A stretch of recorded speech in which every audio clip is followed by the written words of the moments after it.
이 한국 드라마가 굉장히 인기가 있고요. 바로 어제 그저께도 제가 누구 대만 사람을 만났는데 자기 와이프가 한국 드라마만 본다는 거예요. 가정의 불화를 일으킬 정도로 문제다 이런 얘기를 하는데 그만큼 한국 드라마가 사실 생각보다 더 인기가 있고 좋은 사업 기회는 결국은 사람들의 삶의 방식이 근본적으로 변화될 때 좋은 사업 기회들이 많이 나온다라고 생각을 하고 있어요. 안녕하십니까. 오늘도 벨리토크 시작합니다. 오늘 벨리토크는 타파스 미디어 김창원 대표님 모셨습니다. 안녕하세요. 안녕하세요. 예, 반갑습니다.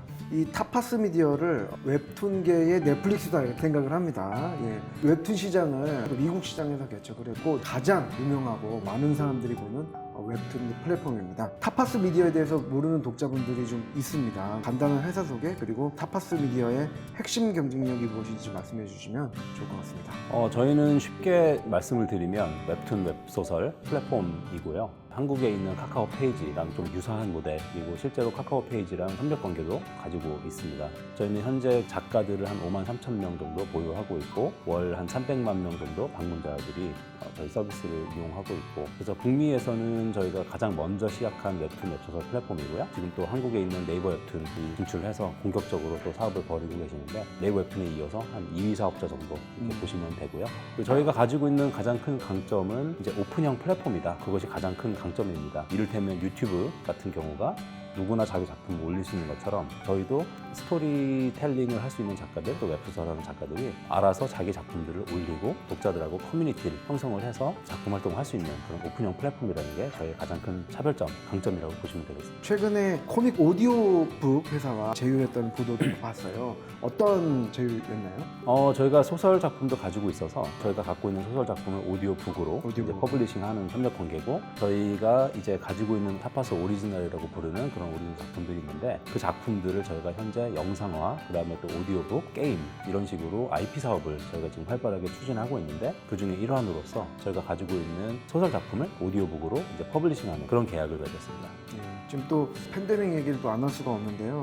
타파스 미디어가 이제 회사 차원에서 이 팬데믹 위기를 어떻게 극복하는지 여쭤보고 싶어요. 팬데믹을 독자들을 봤을 때 처음에 느낀 게 언제였고 취했던 액션은 무엇인지 궁금해요.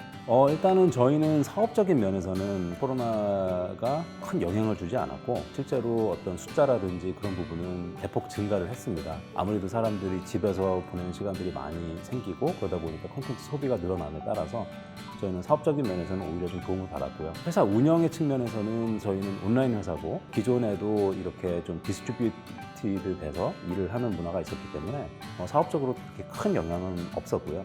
아까 이제 간단하게 언급을 해주셨는데 팬데믹 확산으로 인해 가지고 공연하고 콘서트는 지금 못 하고 있는 대신에 웹툰이나 스트리밍 콘텐츠 소비는 굉장히 늘었어요. 실제로 그렇고 우리 타파스를 운영하면서 이 체감하시는 소비자들이 콘텐츠 소비 변화 이런 게 있을 것 같아요. 일단은 저희 같은 경우에는 사람들의 콘텐츠 소비 증가로 인해서 조금 사업적인 도움은 있었고요. 그러니까 계속 숫자들은 증가를 하고 있고 얼마나 사실 늘었나요? 그냥 매주 저희가 기록 경신을 매주 하고 기록 있어요. 경신. 그래서 최대 어떤 숫자들도 바로 지난주에 나왔고 또 이번 주에도 나올 수 있고 뭐 이런 상황인데 이용자 수, 이용 시간 다 그렇죠. 지금 이용자 수, 최고로 지금. 매출 뭐 등등등이 다 매출. 사상 최고로 가고 있고 아무래도 사람들이 집에 있다 보니까 그런 어떤 콘텐츠 이용 시간 늘어나고 최근에 또 네이버 웹툰이 이제 본사를 미국으로 옮긴다 이런 소식도 들었습니다. 관계자들을 통해서 느끼는 이 K 웹툰, K 콘텐츠의 인기는 어느 정도인지 그리고 그 인기가 지속될 수 있을 것인가에 대한 궁금증도 있거든요. 저는 미래를 굉장히 밝게 보고 있는 사람 중에 하나고요. 실제로 저희 팀원들 중에 사실은 제가 한국 사람이지 대부분 미국 직원들, 우리 미국 오피스 같은 경우에는. 근데 요새는 넷플릭스라든지 훌루라든지 여러 가지 그런 플랫폼들을 통해서 이 한국 드라마가 굉장히 인기가 있고요. 바로 어제 그저께도 제가 누구 대만 사람을 만났는데 자기 와이프가 한국 드라마만 본다는 거예요. 가정의 불화를 일으킬 정도로 문제다 이런 얘기를 하는데 그만큼 한국 드라마가 생각보다 더 인기가 있고요. 한국의 웹툰, 한국의 웹드라마, 또 한국의 웹소설 이런 작품들이 결국엔 K-스토리라는 부분인데 그렇습니다. 이 K-스토리가 결국 K-드라마가 될 수 있고 그렇죠. 또 K-무비가 될 수 있다. 그래서 그런 면에서 한국 스토리의 어떤 그런 잠재력 저희가 굉장히 높이 사고 있고요. 실제로 저희가 처음에 이 사업을 시작했을 때는 한국 콘텐츠는 전혀 없었어요. 그러니까 한국에 있는 비즈니스 모델을 우리가 들고 오자. 그렇지만은 현지 작가와 현지 콘텐츠로 채운다라는 게 저희의 방침이었죠. 그래서 또 미국 작가와 미국 작품으로 구성이 됐었는데 한 2, 3년 전부터 저희가 한국 작품들을 가지고 와서 퍼블리싱을 해봤어요. 굉장히 인기가 있더라고요. 물론 모든 작품이 다 잘 되는 건 아니에요. 그러나 이제 한국 작품 중에서 자기 세계관을 새로 만드는 작품들이 있습니다. 쉽게 말하면 판타지 작품들이죠. 이런 작품들은 사실은 국경의 어떤 그런 걸 덜 타기 때문에 굉장히 여기도 공감이 잘 되고 그때가 약간 인식의 변화였어요. 아, 한국 작품의 어떤 스토리텔링 파워 분명 경쟁력이 있다. 그래서 그런 것을 통해서 한국 콘텐츠의 어떤 경쟁력을 다시 한번 확인할 수 있었고 그래서 실제로 저희가 한국 작가들하고 지금 계약도 곧바로 하고 있고 또 반대로 미국에서 제작한 작품들은 저희가 한국에도 지금 수출을 하고 있거든요. 역수출이죠. 쉽게 말하면 미국에서 스토리가 나와서 그 웹툰 웹소설로 개발이 된 작품들인데 한국의 네이버, 카카오 뭐 이런 데들에 이제 저희가 퍼블리싱 돼 있고 또 중국, 동남아로도 저희가 수출이 되는데 재밌죠. 굉장히 사실은. 재밌네요. 예. 그래서 그런 것들은 상당히 재미있는 현상이다 예. 생각하고 있습니다. 그리고 또 어떻게 보면은 또 동남아 여기 이런 큰 시장에 또 K 콘텐츠가 큰 역할을 하고 있기 때문에 네. 여기서 볼 때도 아시아 시장을 넓히는데 타파스 플랫폼이 굉장히 또 장점인 거죠. 재밌어요. 저희가 동남아에도 저희가 스튜디오가 있습니다. 인도네시아에 있는데 그 인도네시아를 예를 들면은 일단은 한국 콘텐츠가 굉장히 인기가 있습니다. 얼마 전에 뭐 드라마 중에 부부의 세계인가요? 그 여주인공 바람피는 여주인공이 있었잖아요. 있었죠. 예, 그 여주인공의 실제 인스타에 가서 사람들이 악플을 다는 거예요. 인도네시아 분들이. 예. 어떻게 그런 행동을 할 수 있느냐. 그렇죠. 그만큼 사람들이 이제 이 드라마에 빠져 있고 한국 드라마에 빠져 있는데 그 인도네시아에 자기 작품을 또 제작하고 이렇게 하고 싶은 작가들이 많이 있는데 자국 시장이 크지 않다 보니까 뛰어난 재능 있는 작가들이 또 갈 곳이 별로 없고 저희는 이제 헐리우드에서 나오는 스토리를 웹툰 형태로 개발하는 거를 인도네시아라든지 또 한국에 있는 뛰어난 작가분들을 통해서 제작을 하고요. 비주얼 스토리가 되니까 뭐 드라마나 영화 쪽으로 피칭도 하고 아무튼 이렇게 운영을 하고 있습니다. 예.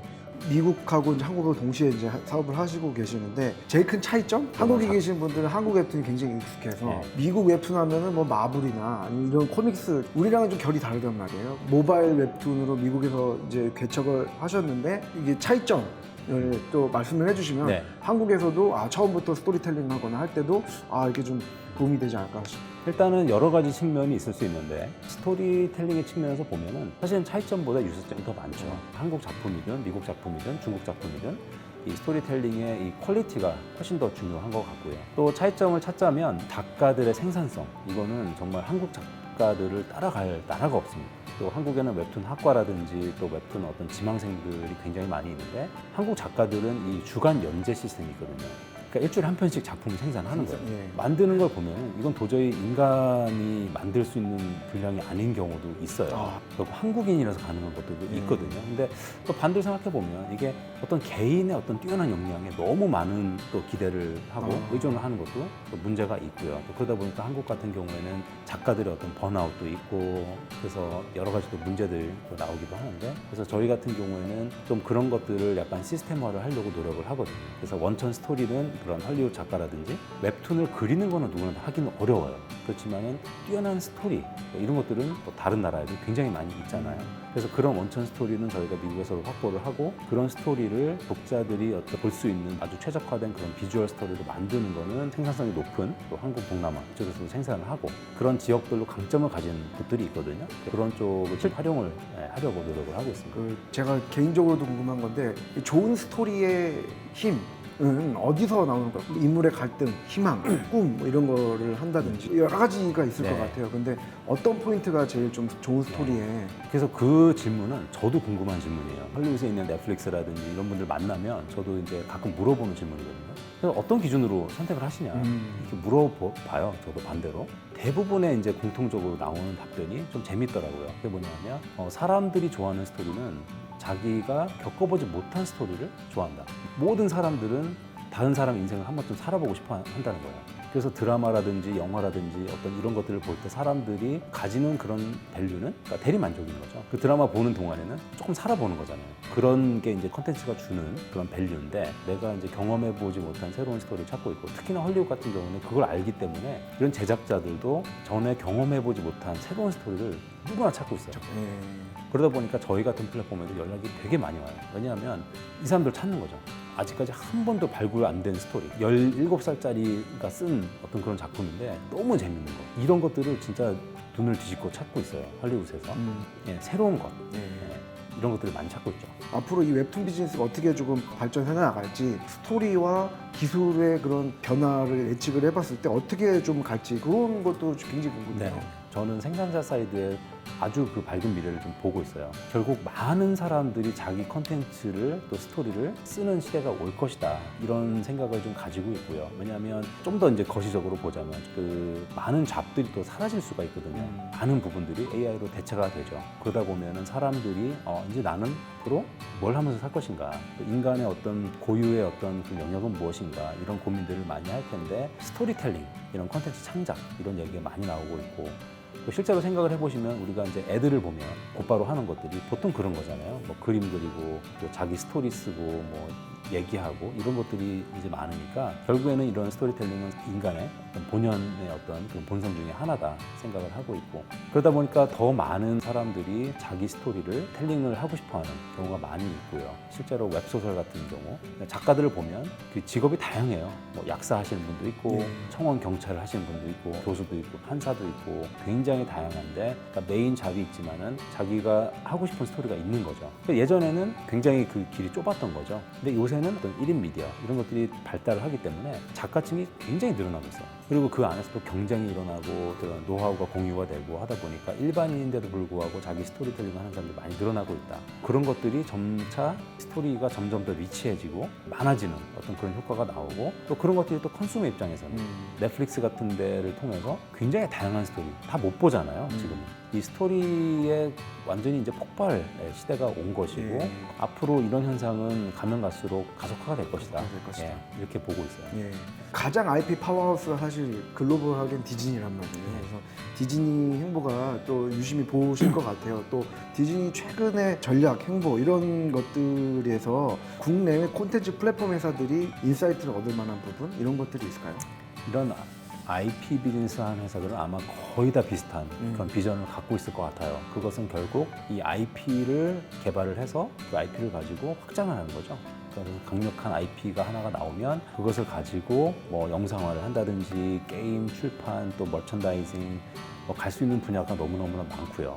말씀하신 대로 그거를 가장 잘 보여주는 데가 디즈니죠. 예, 그래서 디즈니는 뭐 정말 어마어마하고, 근데 저는 이런 산업별로 1위 회사가 이제 차지하는 어떤 그런 파이의 크기 이런 것들이 조금씩은 다르다고 생각해요. 이를테면 뭐 소셜 네트워크 같은 경우에는 사람들이 페이스북, 인스타 정도만 쓰지 뭐 여러 개 쓰지는 않거든요. 또 뭐 다른 분야도 그런 경우가 있겠죠. 근데 저는 사실은 컨텐츠라든지 스토리텔링의 영역에서는 1위 회사가 다 차지하고 독과점을 하는 그런 거는 아니라고 생각을 하고요. 이를테면 뭐 저희가 영화를 볼 때 나는 무조건 뭐 소니 픽처스 영화만 볼 거야 이런 사람은 없거든요. 결국 뭐 좋은 콘텐츠가 나오고 재밌는 콘텐츠가 나오면은 그거는 결국에는 다 수요자가 있고, 그래서 제로섬 게임은 당연히 아니다. 이 선배 창업가로서 실리콘밸리에 창업하고 싶어하는 친구들에게 조언해 줄 수 있다면 어떤 게 있을까요?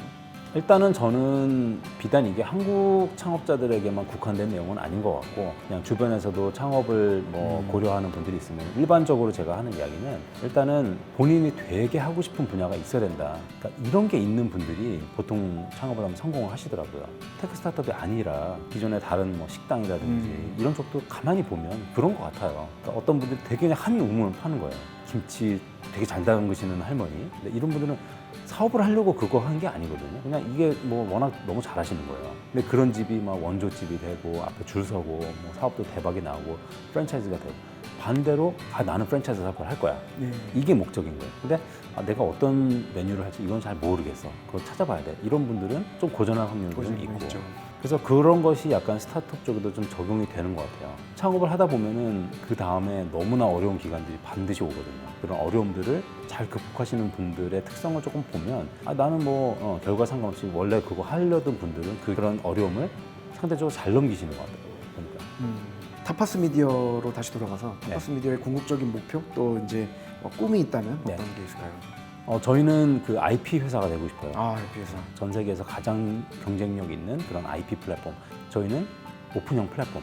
그래서 작가들이 우리 플랫폼에 참여를 해서 작가들이 스스로 이제 IP를 만들고 그러면 그것이 또 저희가 거기에 또 일정 부분 그 스테이크를 가져가고 이런 방식인데요.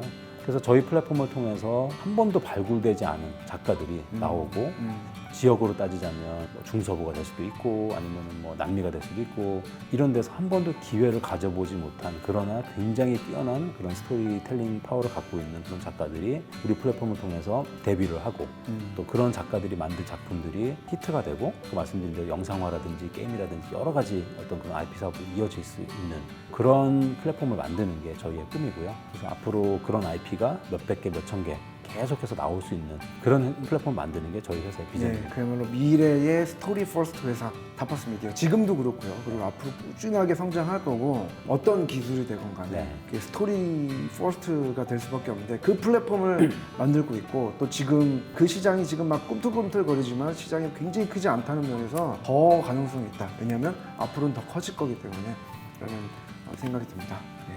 미래의 플랫폼, 이 스토리 중심에서 나오는 플랫폼을 구축하고 있는 타파스 미디어가 앞으로도 더 미래의 중심 회사가 될 거라는 데 믿어 의심치 않고 오늘 이렇게 직접 나오셔서 말씀을 전해주셔서 너무 감사합니다. 네, 감사합니다. 불러주셔서 감사합니다. 네, 감사합니다.